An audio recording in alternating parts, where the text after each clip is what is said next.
So welcome to the Leadership Learning module on Communication 101. I am Erin Cohn. I am the Director of Wordle Center for Leadership, and I am joined by... I'm Emily Norton, and I am the Director of the Design Thinking Initiative. And if you aren't familiar with our centers, we would love for you to come on by or find us. The Wordle Center for Leadership is relatively new on campus. We don't actually have a physical location, but in COVID times, you know, those things are all relative anyway.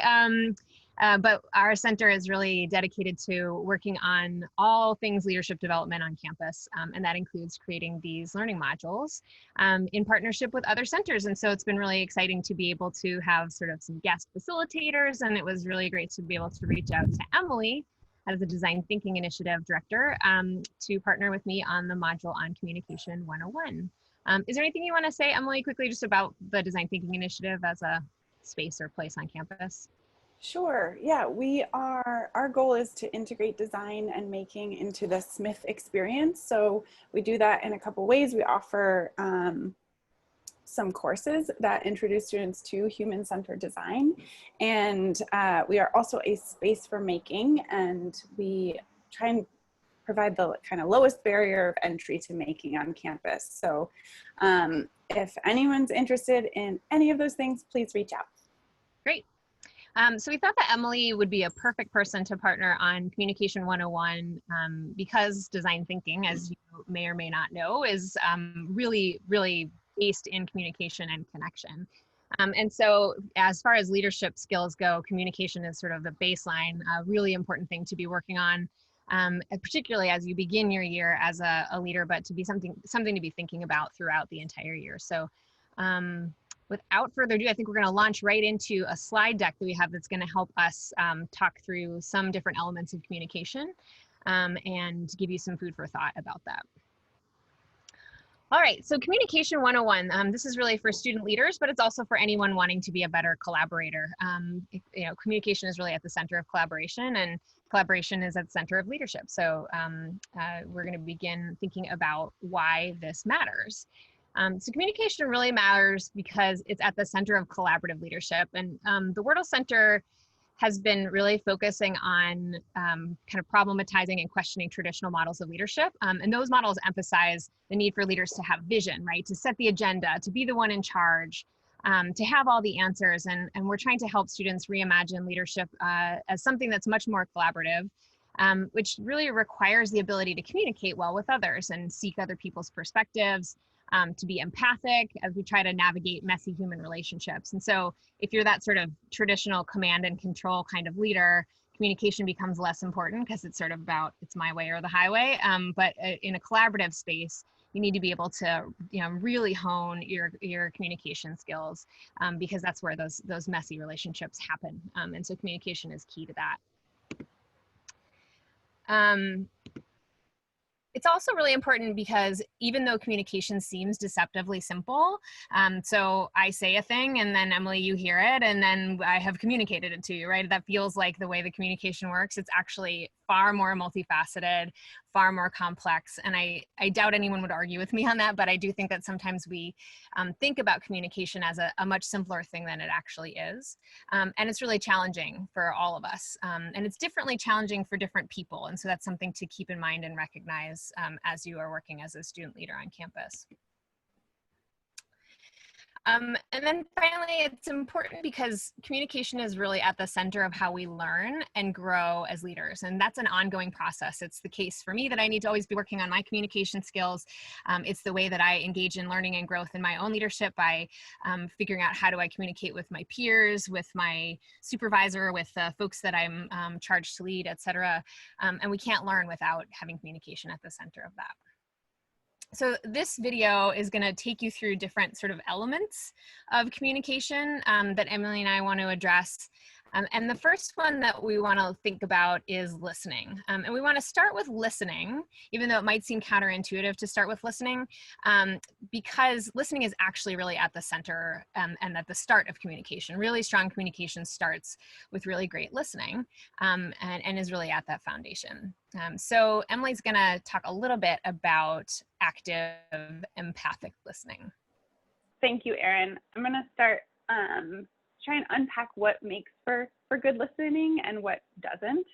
And we're often, you know, taught or made to believe that good listening comes down to these three things. First, that we not talk when someone else is speaking, that we show or signal to people that we're listening through, you know, facial expressions and little like, yeah, right, and nod along. And thirdly, that we've been listening so intently that we could repeat back to someone what they said word for word, right? And yet most of us have experienced being listened to really well, and we know how good that feels. And there's kind of a lot more to it than just those three things, right? So we're going to invite you to pause the video here and just think about a time when you were really listened to. What else was that person doing? And maybe just jot down some of the things that the listener was able to do to make you feel heard. All right, so I hope that in that reflection you were sort of reflooded with all the good feels that come with being well listened to. And it's true that there are these massive benefits to feeling heard. It actually, research shows that it lowers our anxiety, it makes us more relaxed, it enables us to become more self-aware and reflect on our own opportunities for growth. And it also makes us more able to take in different perspectives and consider alternative points of view. So, so that we're not, you know, as tightly holding on to our idea or our belief, and we kind of open up, right? And similarly, being a good listener ourselves, we get all these juicy benefits like learning new things and gaining new perspectives, and mostly building trusting and meaningful relationships with people, right? So the reason I think listening feels so damn good is because it's a form of and a demonstration of empathy, and that's what we're experiencing, right? So Dr. Helen Rice, who's a researcher who's focused completely on empathy and relational science, has described empathy as being seen and heard and having your needs responded to. So what gets in the way of great listening, right? We are all too familiar with the flip side of not having felt seen or heard or appropriately responded to. So what's happening there? And well, Erin introduced me to this wonderful person, Jennifer Garvey Berger, who is an author who focuses on leadership development, and she talks about the different kinds of listening. And the first she describes as listening to win. And we all know that scenario, right? When we're in a conversation, we find ourselves not completely listening because we're kind of busy formulating our next like quippy thing that we're going to add. And as Erin so aptly pointed out, especially in an academic context, we're in this mode of listening a lot. We're made to feel like we need to have the smartest or most insightful retort. And there are places that this form of listening makes sense, like say in a debate. But in our everyday communications, it can kind of come across like this meme, right? It doesn't feel so great.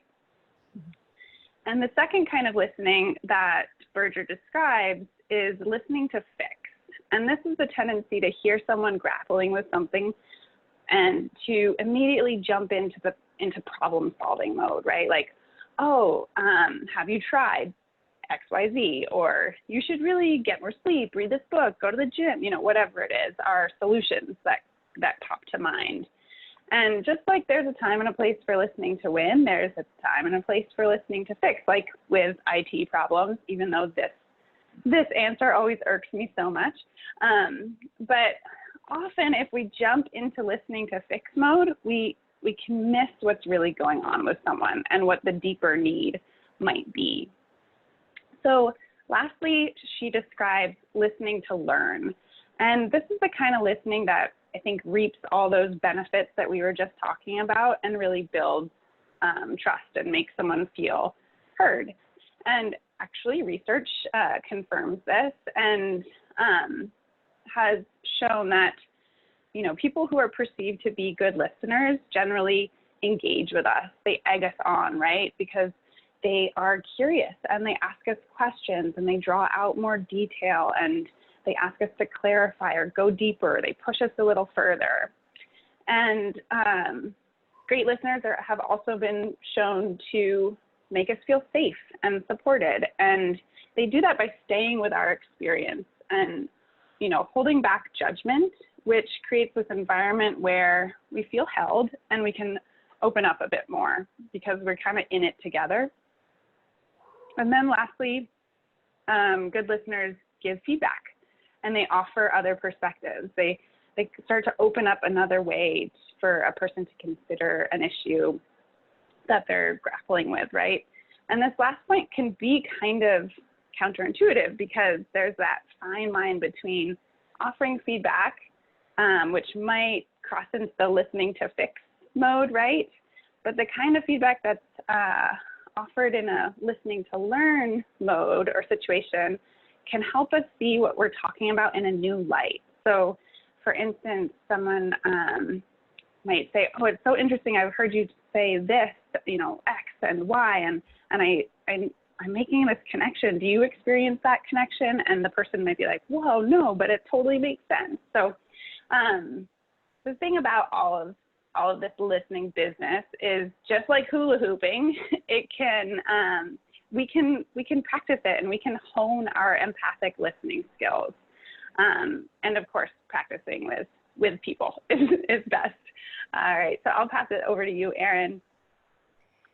Yeah, and listening to you talk about that, Emily, I'm thinking a lot about particularly how student leaders might apply these different modes of listening in their work with students, like say you're a Res Life leader. And I think a lot of times, or say a club and org president, you know, you understand your job to be to like fix all the problems that exist in your house or in your club or your group. And so I would encourage students to start thinking about like being conscious of what kind of listening they're engaging in when they work on listening with their peers or with the folks that they're leading. Just like stop for a moment and think about like, what kind of listening do I want to do right now? Do I want to listen to win? Do I want to listen to fix? Do I want to listen to learn, right? And listening to learn can help empower others to kind of work on fixing their own problems as opposed to feeling like the burden is always on you to be fixing and helping. And so even though that fix mode is one that is really natural for us to fall into, and we sort of feel like it's a benevolent way of engaging with folks, it just doesn't always help sort of empower them to kind of think through what's at the root of the issue and how can they tackle things on their own as well. So I just wanted to add that to the list. Yeah. So far, Emily's been addressing active listening as an important element of communication, but I want to shift to add another layer, because if that listening wasn't enough, you know, then we also have the layer of nonverbals. And so much of what we convey to others happens through nonverbal communication. I've seen studies that suggest that only 7% of what we communicate is coming through verbal language, although I think that's kind of hard to actually measure, but still I think what it does is it highlights sort of how much we are communicating with each other through our hand gestures or through other ways of using our body, etc. Right? So I want you to imagine you're a Hans or you're like a house leader and you walk into your house living room and you see a first-year student doing what this person is doing in this picture. And, you know, what are the nonverbal cues that you're getting from this person, right? This person is not speaking aloud to you what's going on with them, but, you know, there could be all kinds of things happening here. And there are lots of nonverbal cues happening. So we're going to ask you once again to pause the video and just on paper jot down as many categories or types of nonverbal communication as you can possibly think of. And so try to think about what are all the different ways that we convey our feelings or thoughts other than using words. And so just take a minute to press pause and jot a few of those down.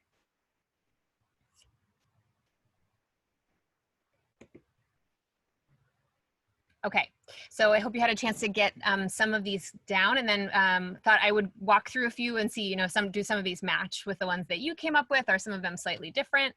And so the first to consider is facial expressions, right? That our faces say a lot. And sometimes our facial expressions can be different than what's actually happening in our minds. Like, so I have, I have friends who, when they listen intently, look angry, right? And that angry face is not actually expressing angry feelings, but there's sort of like something that happens with their face that when they are listening carefully, or when they get excited, or right. And so recognizing that facial expressions communicate a lot, and sometimes different things than you might expect them to be communicating. Another one to think about is body movements or posture. So I have a tendency to talk with my hands a lot, right? And that emphasizes the points that I'm making. Sometimes it gets a little out of control, but the way that a person's posture is also helps you understand how they're feeling, right? Or gives you some clue into that.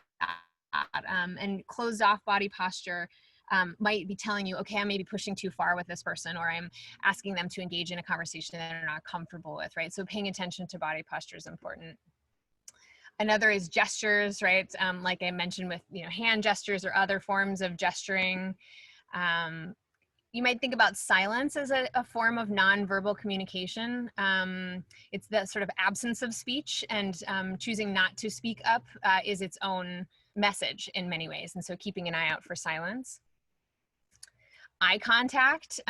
Some folks are more comfortable with eye contact than others, and recognizing that whether a person is looking you directly in the eye isn't always connected to whether they're listening to you or engaged in the conversation, but recognizing that we do say a lot with our eye contact. Thinking about touch as a form of communication. Again, different levels of comfort and ways that we like to be touched, but that's another way that we engage with one another. Personal space is sort of in that same category of kind of how do we relate with each other related to boundaries and our bodies. And then finally, voice and tone. And so what is the tone that I'm conveying through the words that I'm saying, and how might that shift depending on how I say something, what I want to say, et cetera. And all of those things communicate more than just the words themselves. So there's a lot of challenges related to nonverbal communication, which I kind of alluded to in highlighting some of those categories. The first one is that nonverbal and verbal messages often contradict each other. And I was kind of highlighting that when talking about sort of like angry listening face, right? That sometimes, someone might be saying, I'm fine, when they're actually, everything else about their body or the nonverbal communications that you're getting from them is that they're not fine, right? And so just trying to figure out how do you work through the cognitive dissonance of the kind of contradictions between people's verbal and nonverbal cues, and how to do that sensitively as a leader is a real challenge. The second one is that research shows that it turns out that we're actually much worse at reading facial expressions than we think. And actually Emily and I did this quiz where we had to go through a bunch of pictures of people's facial expressions and choose which ones were related to which emotions, and we both were very terrible at it, it turns out, because different people look different, give different looks on their facial expressions, and it means different things in different cultures, right? And so just recognizing that we actually are not as good at that as we think, and yet we make assumptions based on what we see and the interpretation that we make of people's facial expressions. So just recognizing that it's a really, reading facial expressions is an imperfect art. Just also recognizing that nonverbals are interpreted differently across and within cultures. And so there are cultures where a lack of eye contact in a conversation is actually, people take offense at that lack of eye contact, but then in other cultures, direct eye contact is an aggressive move. And so it's actually a sign of respect not to make eye contact, right? And so just recognizing those variances in the ways that we all think about nonverbal communication is really important. It's very easy to be unaware of what we are saying with our bodies. We look like we're not listening, or they're not paying attention, or we're not engaged with each other when we really are. And then the last one I would mention is one that I think is really important to keep in mind. There's this really wonderful podcast that's an interview.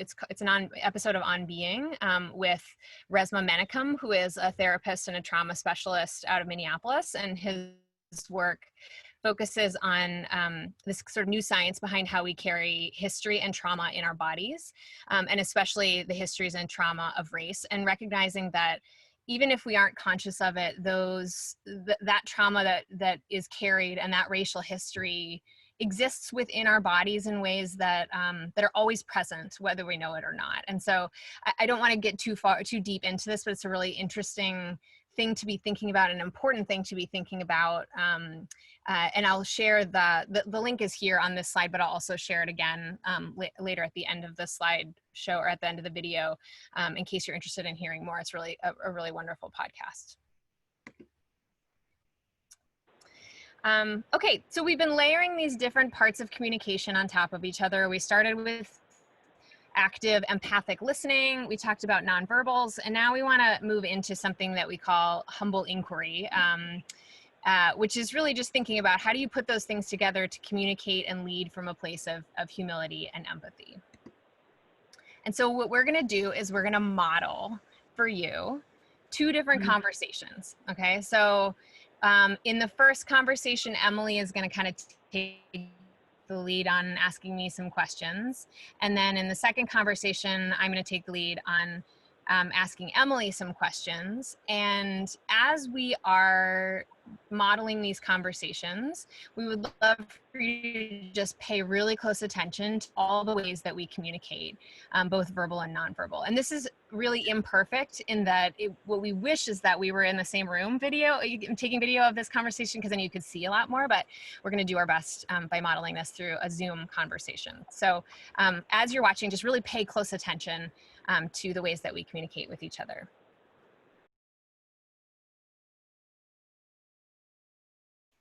Hey, Erin. Hi, Emily. How are you?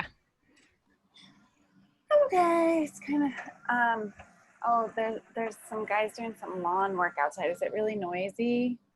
No, it's not too bad. I think I can hear you. Great.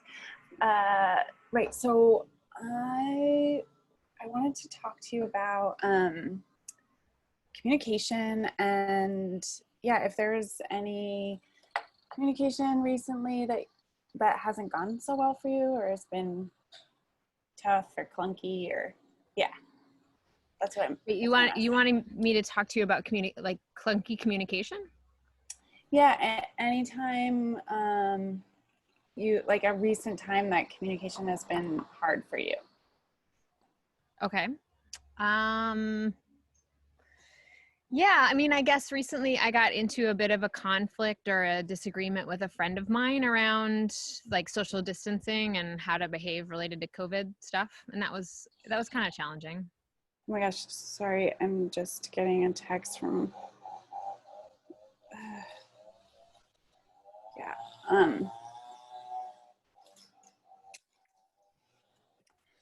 yeah, okay, sorry. So you said it was about COVID stuff. That's so funny, because my mom, I'm just getting a text from my mom because we're trying to figure out this weekend, and she's super sketched out, but my brother like doesn't care at all, and they're like my sister-in-law works in the hospital and is on the COVID floor, but like gives people hugs and stuff, and my mom's not comfortable with that. Anyway, so yeah, I totally get it. It's super hard time, like weird time to try and navigate that with people. Did you totally get in a fight with your friend?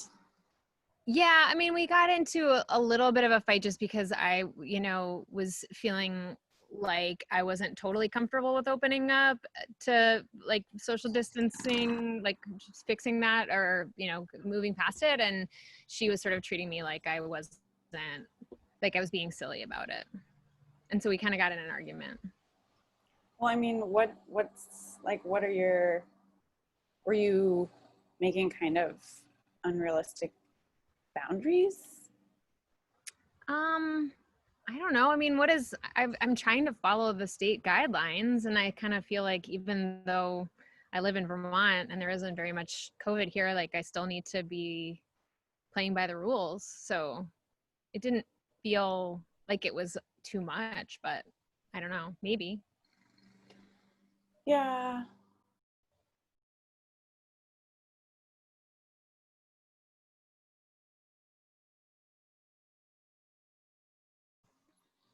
Hey, Emily. Hey, Erin. How are you doing these days? How's it going for you? Um, it's good. It's good. Okay. I think it's hard to be human right now. Yeah. Yeah. Yeah, it definitely is hard to be human. Yeah. That is it occurred to me recently because I've been thinking a lot, especially during this kind of COVID days, about communication and about kind of how challenging it can be. And so I was actually wondering, I wanted to ask you, has there been like a time recently where you've had some struggles with communication or difficulties communicating with somebody? Oh my. Yeah, I mean, certainly there's the spending 8 hours working online all day, confronting a lot of the digital glitchy, awkward Zoom communications and am I saying this in a way that's going to come through in the way I want it to on Slack? So there's a lot of that, but then I think the when you asked that question, the one that came to mind was actually more IRL, like in real life, with my partner, who I spend all of quarantine and have been sheltering in place with. So we're like everything to each other for all time kind of thing right now, and which is not normal and the way the world was prior. So yeah, we've confronted some interesting sticky communication stuff last week. We had a moment, if you will. Yeah, I mean, you mentioned the difficulties of navigating communication during COVID and Slack and being on Zoom all the time. And I totally want to put a pin in that because I think it's something that we should talk about later. But I'm curious whether you feel comfortable digging deeper into the communication breach that you may have had with your partner. And I know that that's some of it might feel personal, but I'm just wondering what got in the way for you? What was it, do you think that made it more difficult for you two to communicate?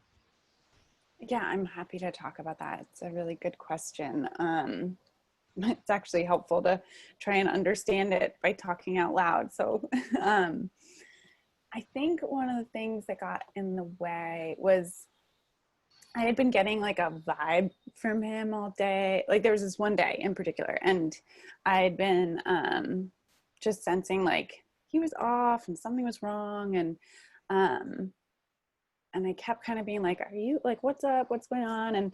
And what I realize now is I was oh, I must have done something, and then finally at in the evening, he kind of shared some things that he had wished had happened differently, and that between us. And so I was of course my thoughts had been validated, and it was I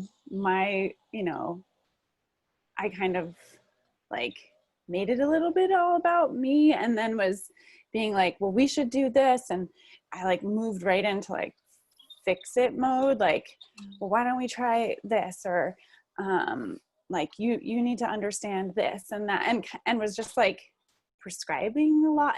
There was both defensiveness and prescription happening on my part, which I then I think in hindsight I recognized that frustrated him further because he was not feeling heard, and yeah, and so it he got frustrated, and then I was it started yelling, and he was not cool, yelling's not cool. And I was I don't know what happened. So I feel I kind of blew that one a little bit.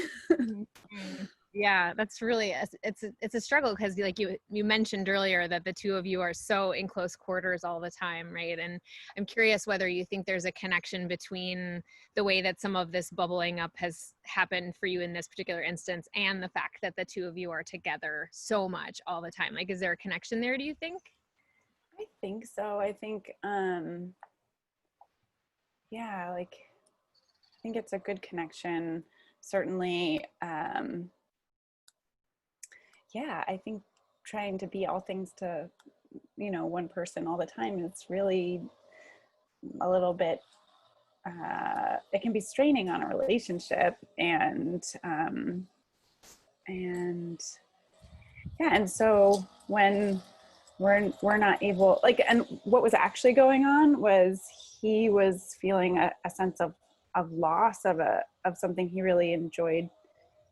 Like last summer he would have been, you know, had these opportunities to do things more socially, and where I wasn't able to provide that same thing. Of course I'm not able to, because it's not the same thing. And so I think they're very much related, and just, yeah. And then I like took it in the wrong direction.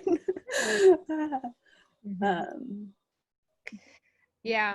Unfortunately, we don't have a ton of time, but I would, you know, as we're going to stop this conversation here, but like, if we could keep going, I would have so many questions to ask you about sort of what do you think would be next steps, and like, how might you do it differently next time? Or what did you know? Like you talked about like having hindsight, and I would probably want to dig into that a little bit about like, what do you see by looking in the rearview mirror, right? So there's a lot that we could unpack there, but I think we'll stop it here. Yeah. Going with our session. So thanks. All right. So welcome back from our two conversations, which were very different conversations on purpose. And so we hope that you paid close attention to the different ways that we communicated with each other. And so we're going to ask you to do one final pause the video and just jot down some things you noticed. What are some of the major differences that you saw in these two conversations in terms of how we engage with each other, thinking about both listenings, like demonstrations of listening, demonstrations of not listening, you know, nonverbal cues versus the kinds of questions that we asked each other and the ways that we engaged in active listening. If we're defining listening as also including being able to kind of help the person process and think through the thing that they're talking about. So go ahead and give it a quick pause and just jot down some of those thoughts and come right back.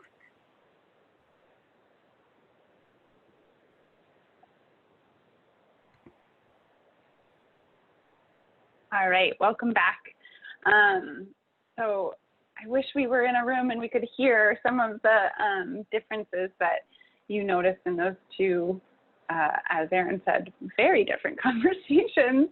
And we wanted to just frame for you what we were trying to model, and which actually Erin introduced me to this book by Edgar Schein? Shine? Yeah. Yeah. Called Humble Inquiry, The Gentle Art of Asking Instead of Telling. And in that he describes the kind of conversation where I was, you know, asking Erin questions and being kind of a terrible listener as proud inquiry, versus Erin's capacity to kind of listen to learn as more of a humble inquiry. And yeah, which I like this pigeon, the proud one, because his chest is so puffed up he can't even like see or hear past himself or herself. I don't know the gender of this pigeon, but versus the, you know, the humble courier pigeon who is facilitating that gentle art of communication. So Erin, do you have anything to add to that? I mean, I think in general, you know, when we think about proud inquiry, we might, and here, actually, I'm going to pull us out of the screen share real quick so that we can have a full conversation with each other. When I think about proud inquiry, it's not always just being like an egotist or whatever, right? It's also about this idea that you have to come at the conversation as a knower, right? And I think, you know, to circle back to an earlier thing that you and I discussed in this video about how academic culture is often a culture of proud inquiry, right? It's about having the answers, being the expert, and that humble inquiry is just a different way of engaging that's really about showing up from a place of real curiosity and helping others sort of think through their thoughts and to try to learn from them genuinely. And I think that that's a really important leadership framework, right? A really important mode to lead from, because it just brings out different things in people. It empowers people. It makes it so that you aren't producing followers. You're actually producing fellow leaders, in the sense that they can also model that and engage with each other and engage in your larger community in that way. And so, so thinking about Proud Inquiry is, you know, not just the egotistical, but also just the sense of like, I need to be the one who fixes everything and solves all the problems. And I think a lot of student leaders at Smith feel like sort of daunted by the idea that that's their responsibility, right? And so I think in some ways that I've seen Smith student leaders feel really refreshed by the fact that they can sort of rethink the way that they engage with others through this form of humble inquiry. So yeah, so that's Absolutely. a lot. Like, yeah. Oh, sorry. Go ahead, Emily. No, I think that's such a so well said, and such a beautiful reframing of the kind of way we culturally think about leadership. And I know I've learned just an immense amount about the sort of nuances of communication and listening just by working with you. So I really do think that you're a great resource on our campus for student leaders for this reason. Thank you. That's very kind. Yeah. Yes. So that's a lot. Like, we just dumped a lot on folks in this video, and it's a 101, right? It's the beginning of starting to think about these things. We are going to couple this video with a set of resources that include some practices and some exercises that you can do with a variety of different groups, whether that's your club, your organization, or your house, or all the Hans, or however you want to use those resources.